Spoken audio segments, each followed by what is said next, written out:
नमस्कार, जय जगन्नाथ। आज आम बनवा अंडार गोटे डिफरेंट रेसिपी। जदि गोटे प्रकार अंडा तरकारी खाई खाई बोर हो गले तेज यहीपरी निश्चय ट्राए करूँ। यह बनवाई जमी इजी खावाई सेमती टेस्टी। तेज चलतु वीडियो को आरंभ करवा। प्रथम मुझे गोटे पैन नहीं जाइए मुझे गोटे मसला बनैबी सुखा मसला जो मुझे किसी गोलमरीच गोटे अलैच कि सुखिला लंका को नहीं जाइए। सबको भल भाव में भाजीदबा।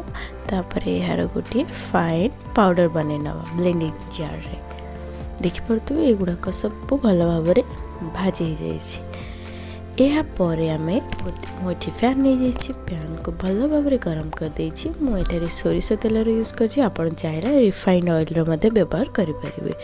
तेलटी भल भाव में गरम हो गला एबे मु ऐड करदेवी किछिटा भृषंग पत्र भल भाव फुटीगला ये मुझे कटा पियाज को नहीं जाइए। एबे आम सब को भल भाव में फ्राए करनबा। हाँ जदि आपण को मो वीडियो एवं मो रेसिपी भल लगे तेज प्लीज़ मो चैनल को सब्सक्राइब करंतु, मो वीडियो को लाइक करंतु एवं आपण को फ्रेंड एंड फैमिली के सहित शेयर करंतु। देखिपे पियाजटी भल भाव में भाजी जाइए। मुझे गोटे पेस्ट को नहीं जो मु जीरा अदा रसुण एवं टमाटो को व्यवहार कर पेस्ट मुझे 4-5 चामच नहीं जाइए। एवं मुझे किसी हलदी गुंड स्वाद अनुसार लुण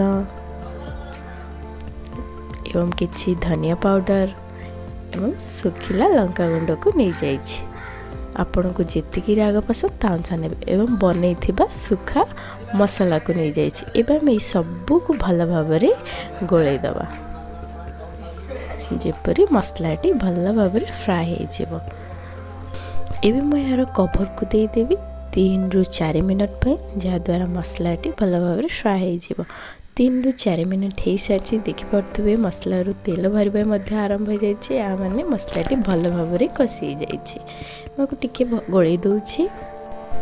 मुझे पानी केट के मुझे गरम पानी व्यवहार कर आप कम ही पानी यूज करेंगे कारण आमको यह सुखा बनवार अच्छी ना कि ग्रेवी वाला।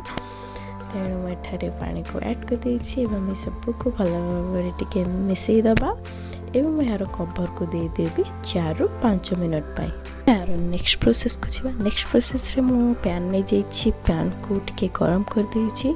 एठी मु सोरिष तेलर व्यवहार करछि। आपण चाहिए रिफाइंड ऑयल भी व्यवहार करें। सोरिष तेल भल भाव में गरम हो मुझे 2टी सीझा अंडा को नहीं अंडाटी को मझिरु 2 भाग कर देछि। एबे हम ये अंडा को टिके फ्राए करदबा। मुझे किसी कटा पियाज को नहीं जाइए। पियाज गुड़ी को आमको यहीपरि भाव में स्प्रिंकल कर ऊपर पकई दबार अच्छी।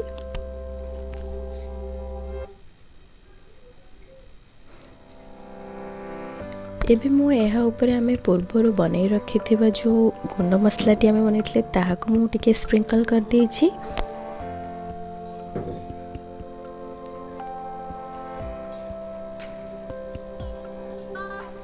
एवं किछि लुण एठारे मु अल्प लुण ही व्यवहार करछि। आपण भावते मु एठी पियाजर व्यवहार कोन पे करछि। पियाज पकेवा द्वारा ना अंडा मध्य गोटे बहुत ही भल बास्ना आसी थाए।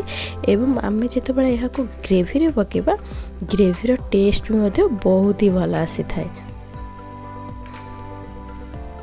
देखिपे अंडार गोटे साइड बहुत भल भाव में फ्राए हो जाइए। आपण को अंडा को बहुत ही केयरफुली एपट सेपट करिवार अछि नहले अंडा भांगी जाई पारे। हमको 2 साइड अंडार भल भाव में भाजी दबा। देखिपे अंडार एपट साइड भी बहुत भल भाव में भाजी जाइए।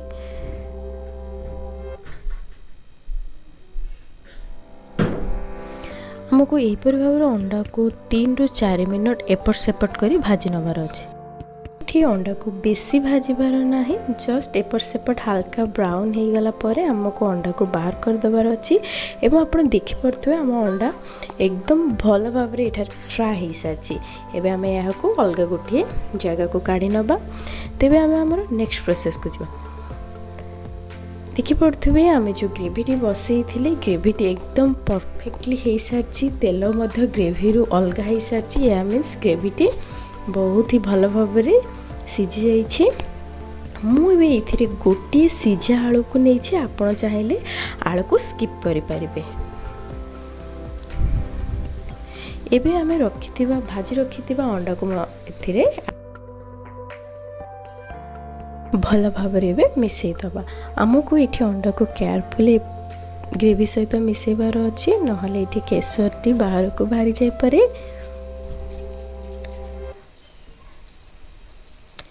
अंडा गुड़ी को मो ग्रेवी सहित बहुत ही हल्का हल्का भाव में मिसई देछि। एबे मो यार कवर को देदेवी 4 ରୁ 5 मिनट पाई, जहाद्वारा ग्रेवीटी अंडा मध्य बहुत ही भल भाव अब्सर्व हो। 4 ରୁ 5 मिनट हो सारी। एबे हमें अंडा को टिके उल्टई दबा।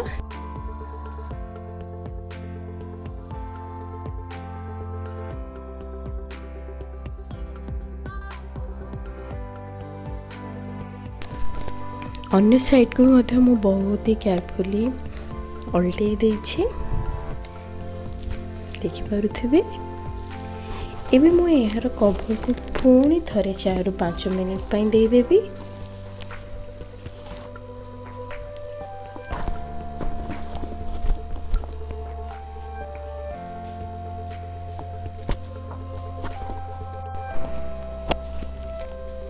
चार 5 मिनट हो सारी। देखिपे एग मसाला पेपर केते सुंदर देखा जाउची एवं बहुत ही टेस्टी होता। आप निश्चय थरे ट्राई करंतु, आपन को बहुत ही भल लागिबो।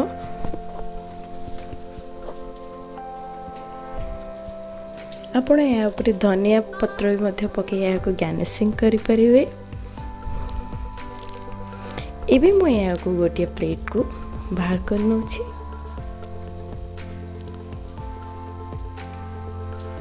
देखिपे आमर यार कलर केते सुंदर आसी एवं बहुत ही टेस्ट लगे।